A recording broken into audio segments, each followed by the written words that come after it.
Ny mety ho toetry ny andro eny an-dranomasina ny alakamisy 5 May 20 amin'ny 9 maraina hatramin'ny zoma 9 May 20 amin'ny 9 maraina. Mbola hisy fikorontanana hatrany ny fifamoivoizana sy ny asan-dranomasina any amorontsiraka afovoany andrefana, atsimo andrefana, atsimo ary atsimo atsinanan'ny nosy anio fa 14 ny volana May hatramin'ny 12 alina noho ny androano avy atsimo andrefana. Noho izany dia herin'ny ranomasina ka mety hahatratra 2 faingoenina hatramin'ny 3 metatra ny haavon'ny onja. Noho izany dia entanina ireo voakasika ity fampitandremana ity mba hanaraka ny toromarika omeny manam-pahefana isan-tokony. Ho an'ny morontsiraka atsinanana, tanjon'ny Bobaomby hatrany amin'ny Tanjonangotsy, anorana malefaka, ho avy atsimo atsinanana andrefitra ka ho sivy hatramin'ny 9 km isan'ora.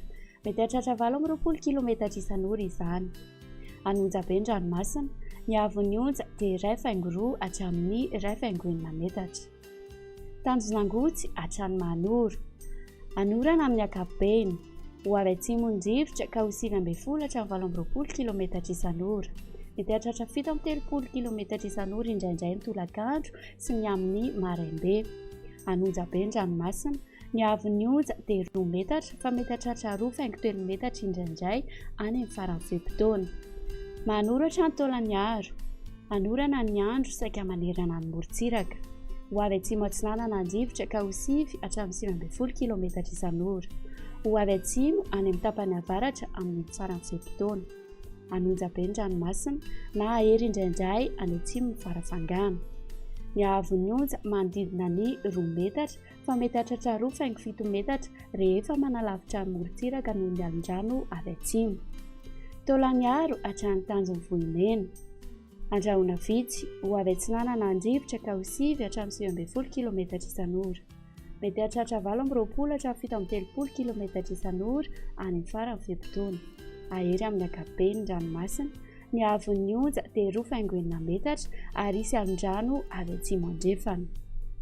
Ho an'ny morontsiraka andrefana, Tanjony Vohimena hatrany amin'ny Tanjonankaboa, ho maina ny andro, ho avy atsimo atsinanana na atsinanana andrivotra ka ho 20 hatramin'ny 17 km isan'ora izany.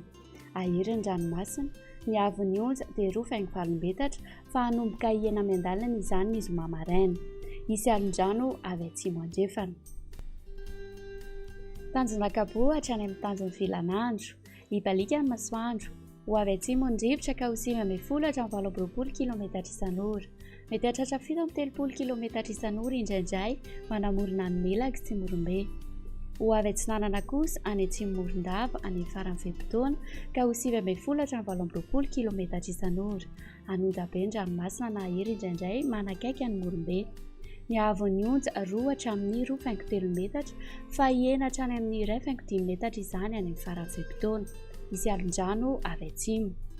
Tanjony Vilanandro hatrany Analalava, hibalika ny masoandro, any atsimo Mahajanga, ho avy atsimo andrivotra amin'ny maraina ka ho 20 hatramin'ny 17 km isan'ora. Ho avy atsimo andrefana kosa manomboka ny tolakandro ka ho 7 hatramin'ny 20 km isan'ora. Any avaratry Mahajanga, ho avy avaratra atsinanana ny maraina ka ho 7 hatramin'ny 19 km isan'ora ary ho avy andrefana kosa ny atoandro. Adiny mpanonja ny ranomasina, ny haavon'ny onja dia manodidina ny 2 metatra. Analalava hatrany amin'ny Tanjony Bobaomby, hisy tandrivon-drahona ny zoma maraina, ho avy atsinanana andrivotra ny maraina ka ho 7 hatramin'ny 19 km isan'ora. Ho avy andrefana kosa ny atoandro ka ho 7 km isan'ora. Ho toy na adiny mpanonja ny ranomasina, ny haavon'ny onja dia ho latsaky ny 8.7 metatra.